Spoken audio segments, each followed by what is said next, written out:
my channel, Survivor Thrivers. It's authentically me, Regina B, and I am back to share another video with you guys. If you are new to the channel, go ahead and click that subscribe button so you can be notified whenever I upload a video, and you can join the journey and we can turn this into a community of support, of encouragement, of Survivor Thrivers, because that is what we all are. Let's get right into it. I am to day 2 of week 4 with the week 4 is breaking negative thought patterns. I am on day 2, which I did yesterday, which was Wednesday, October 3rd. Today is Thursday, October 4th. And as I told you, I'm going to start alternating between the workbooks that I do instead of doing both books in the same day. So yesterday was Retrain Your Brain, 7 weeks of cognitive behavioral therapy. And today was Let That Go by Monica Sweeney. So in day 2, he discussed unhelpful thoughts. And so he always starts with a therapy session with one of his own clients. And so it says Alex's breakthrough, and this is a lot, so I'm definitely not going to read all of that. But to sum it up, she says, I'll read this last chapter. She's very, very busy. Her supervisor called her in and told her she needed to be doing more work, which, who is her? Well, her supervisor is her supervisor, but basically an older woman who was saying 20 years ago, I had to show people that I was serious, even though I had kids. So you need to crunch more hours, do more this, do more that. So she left work feeling really dejected and rejected. She has 2 children. She doesn't really have time for herself. The only time her and her husband have to spend together is a brief time when they're like cleaning up the kitchen after the girls are down. And then she works. Let me turn this off. She works in her bed. And it says she falls asleep by 10:30. And so she said, since her younger daughter was born, Alex hadn't been sleeping well. Her nerves were frayed and she was often irritable, which was never her personality before. She wished she was more patient with her kids. This morning I heard my 4-year-old tell her sister to stop fussing because mommy's cranky this morning, she told me. I felt like such a failure as a mother. Been there, done that. So on the next page, it says in the first couple of weeks of her treatment, we focused on finding small ways for Alex to fit a few enjoyable and restorative activities into her days. For example, she asked Simon, her husband, to watch her girls on Saturday mornings so she could go to a spin class with a friend. She also realized that listening to classical music on her drive home from work was more relaxing than being bombarded by bad news on the radio, and it didn't take up any more of her precious time. She had just started monitoring her thoughts during difficult events for the past week, including the encounter with her supervisor. So this one, I was just like, wow, I'm really blessed by this because I'm a stay-at-home mom, which is, a very challenging job. But a lot of the things that he stated that Alex was feeling and things that she was thinking and saying to herself in her mind is similar to things that I think as well. Like, there have been times when I thought, I suck as a mom, or I wish I were more patient, or, I wish I was able to do more of this and more of that. So that really got me excited. So he said, this week it's time to examine your thoughts by paying attention to what your mind is telling you. You may have started to notice some problems with your thoughts. For example, you may have realized that not all your thoughts were 100% true. Yes, you might have noticed your thoughts gravitated towards certain negative interpretations, even when other ones were possible. If you notice any such tendencies, record them below. If you didn't, don't worry, you'll have plenty of opportunities to examine your thinking. Yes, and that is, like I said, in the past 3 years, especially of me really getting into my running and doing guided runs, I realized I was blessed with the thought that not everything you think is true, because you don't know that it's true. And, the word tells us you shall know the truth and the truth shall set you free. And so it's like, if you don't know if it's true, if you think a thought and you're like, well, I don't really know if that's true, and then you make it true, you believe in a lie. And so I often have to repeatedly tell myself, you don't know if that's true, but here lately I found myself almost getting back into that thought cycle process. So what did I write for that? Let me go into my little journal. So I wrote, when I went for an urgent therapy session, I thought that I was pathetic. Okay, one second. Okay, so I'm back. I had to help my baby out real quick. Let me go ahead and get through this. So the question was, you might have noticed your thoughts gravitated towards certain negative interpretations, even when other ones were possible. If you notice any such tendencies, record them below. And obviously, absolutely. So when I went for an urgent therapy session, I thought I was pathetic and weak. And then I did change that thought. And I was like, no, I'm very strong and brave to even be able to do this. So when I've been impatient with my kids, I thought I'm a bad mom. When I go for a run or run on the treadmill, I thought that I'm being selfish. It's just a thought that has gone through my mind. And sometimes I often think that I'm fat or overweight. So those are what I recorded there. And then he goes on to say, as we've covered in chapter 1, our thoughts can have powerful effects on our emotions. When we're depressed or anxious, our thoughts can fall into patterns that aren't helpful to us. So we're getting into unhelpful thoughts. He says, consider all the ways thinking is helpful to us. We can plan for the future, consider our past actions, evaluate others' motives, savor our favorite memories, and so forth. When our thoughts are When our thoughts are a good enough fit with reality, they serve us well. Some thoughts you recorded over the past week may have been accurate and therefore helpful. Our minds can also create thoughts that do not accurately reflect reality. Calm down, Gina.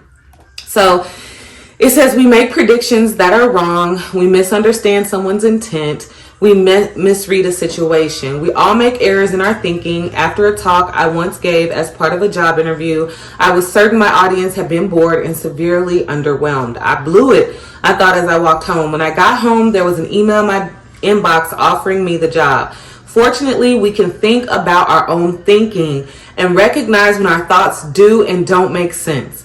Think of a time when you thought or believed something that turned out to be verifiably false and describe it in the place below. And that was very recent. So recently I thought maybe I'm doing a bad job at this YouTube channel and I had a bad night with my spouse. But when I checked YouTube, I had a new comment that said I was strong and she loved the content, and I had a new subscriber. So that was recently. So I just want to shout out my newest subscriber, Olivia. That comment that you left really, really blessed me because I was having a very, very rough day. And to wake up and to see that just helped me not be so hard on myself. So thank you very much. So going to the next page. So then he goes into this, which is labeling errors in thinking. So I'm not going to read all of these, but I definitely will keep it here for a second and encourage you to pause it so that you can at least write it down and then go look these up for yourself.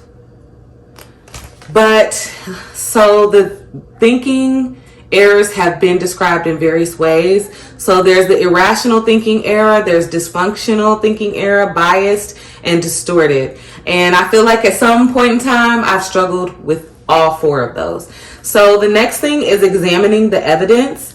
So he basically goes in with his therapy session with Alex, and they're going to start to write down her thoughts, and then they're going to give evidence to whether it's true or whether it's not. And so he said we first looked at for evidence to support Alex's thought that she was a bad mom. And there were indeed times that others were disappointed in her. Or yes, she said she's such a disappointment. So they're going to evaluate that. So the evidence for her thought was Diane was disappointed in me. I'm often irritable towards my girls. So then on this side, it's evidence against that thought. So Diane also said I'm doing good work. Libby sometimes tells me I'm a good mom. My husband says I'm handling a lot. I'm working full time and raising 2 daughters. So she had way more evidence against that thought that she's a disappointing mom and woman than anything to support the thought. So then he goes into just working through that with her. And so he asked her, I asked her which of the 2 thoughts was a better reflection of reality. So she changed it to, well, the times that I don't disappoint people.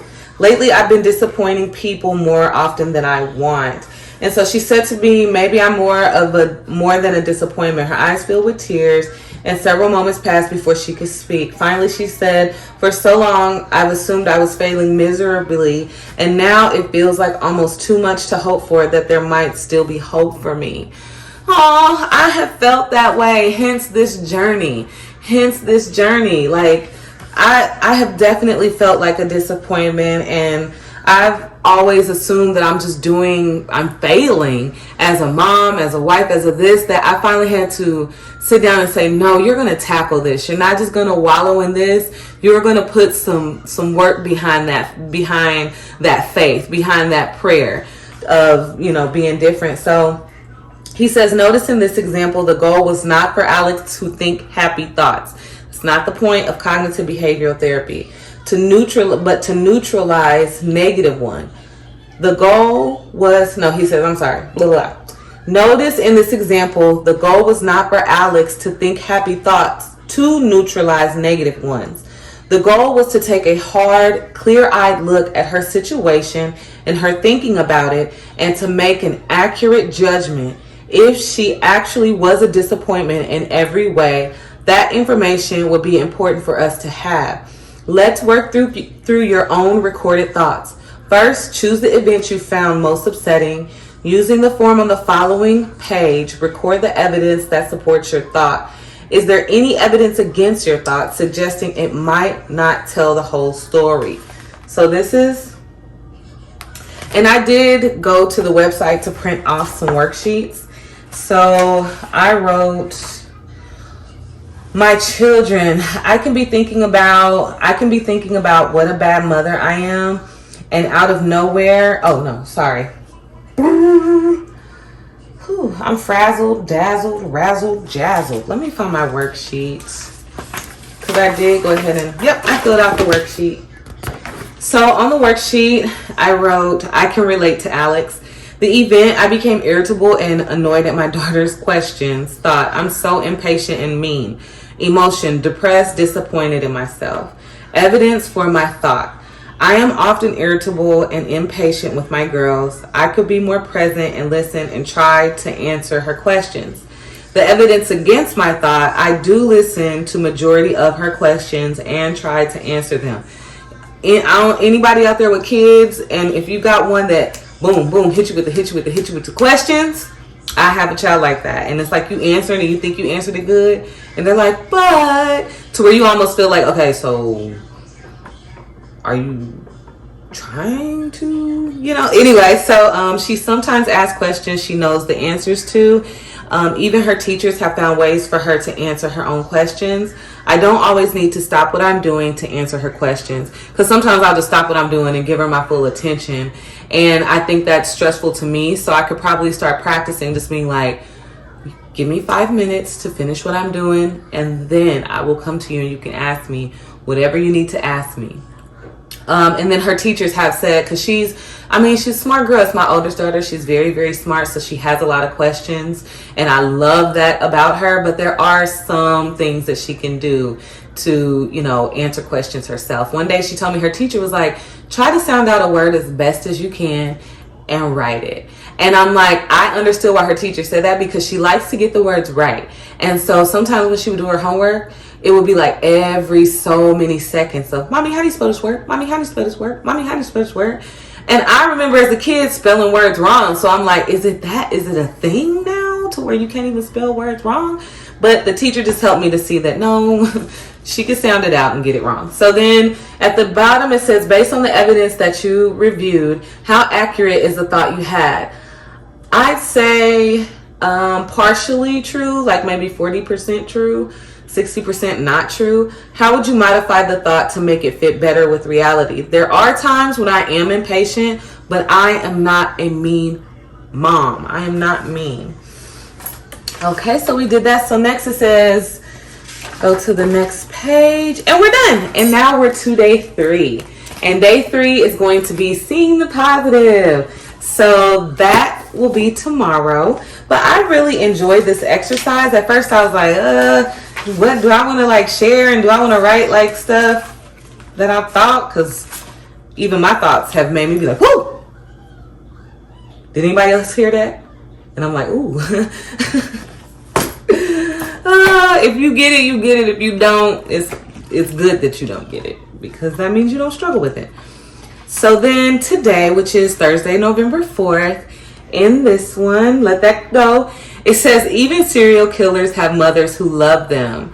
Who are the people who show you love, whether it's through words, gestures, or mere speculation, because they're not that great with feels? Write down how you know they care. And so it says, oh, somebody loves you by Betty Who. And I wrote down the names, but like my children, sometimes they'll just randomly come up to me and say, you're such a good mom, or they'll come and give me a hug, or my littlest has this saying of, Mommy, I'm so happy at you. And I think I wrote it in this journal as well, because I ran out of space, because I just started listing people that I know just love me and the gestures that they had. So I wrote, my children, I can be thinking about what a bad mother I am, and out of nowhere my youngest says, you're the best mommy ever, or my oldest daughter will have randomly drawn me a picture. Once I thought of how my son didn't care, that he had really made me upset, and I opened this very journal and saw, I love you no matter what the problem is, Mama. And I'll show you that. Yep, right there. So those are just small ways. You know, my husband calls me every day, even if like I have a bad attitude towards him and everything like that. He'll still call and check on things around the house. You know, he's a great provider. Anything that I'm into, he encourages me to do. Anything that I want to get for myself or for the children, I get. My friends, Cece and Sierra. I have two friends named Sierra. Cece, they're always there for me, even when I convince myself that, you know, I'm a burden, or, you know, I'm always coming with a problem. They're always there for me, encouraging me. My baby sister, she just had a baby, and just showing me those pictures of my beautiful new nephew is just such a blessing to me. My oldest nephew called and texted and checked on me the other day, which was so random, and it was so awesome. It just made my day, because he's like 18, I think, and for him to like take the time to text and check on his auntie was just a blessing to me. And yeah, I get those gestures all the time. So that was really fun to do today, and it just really helped me to be like, you know, I'm not doing that bad of a job, and I do have people that care for me. And when it said even serial killers have moms that love them, I'm like, I'm not going to say my mom doesn't love me, but I will say, if you guys have watched any of my previous videos where I started off the channel doing the hope and help for the child of a narcissistic parent, then you will know that me and my mom don't have a relationship. You know, we're no contact. So that part, when I first read it, kind of had me go, hmm. And then once I got into doing it and writing down the different names, I was just like, oh, you know. So anyway, that's all I have for you guys today. Thank you so much for watching this video. Thank you for supporting this channel. Thank you to all 3 of my subscribers. I greatly appreciate you. I hope you well. I hope you in good health, mentally, physically, spiritually, especially. And just thank you so much. It means so much to me to know that I'm not just doing this for nothing, and that I do have support and encouragement out there. So thank you so, so much. And I'm going to end it with my new saying. I'm not even going to try to say it. I'm going to just say it in English, which is, may God grant you good health on my behalf. Peace. Hey, so what's up, guys? I am currently at the bus stop waiting for my daughters to get dropped off, and I wanted to share some exciting news with you guys. Well, it's exciting for me. I'm going to attempt vlogging. So I signed up for a race that happens this Saturday, and I want to vlog it for you guys just because I enjoy vlog videos, and I want to challenge myself to do something that's outside of my comfort zone. I don't even like sitting here right now recording myself, even though we live in a society where everyone does this. It's not comfortable for me. So I am going to attempt to vlog my race day. This will be the 3rd race that I've signed up with since sharing with you guys that I want to challenge myself to do more races. So I did the Education Heroes one in September. Last month I did the whiskey run, which was just a couple of weeks ago. Actually, no, not even a couple. Was it? It was a couple of weeks ago now that I did the whiskey 5K run. And then tomorrow I am doing a Longview Lakes 5K run. And one day soon, I'm going to sign up for a 10K, a half marathon, and a marathon. Your girl just I got to get like a little bit more right. I got to get a little bit more right with my training and things like that. But yeah, I just wanted to share that with you. My girls bus is coming up, so I'm about to be on the mom thing. Peace.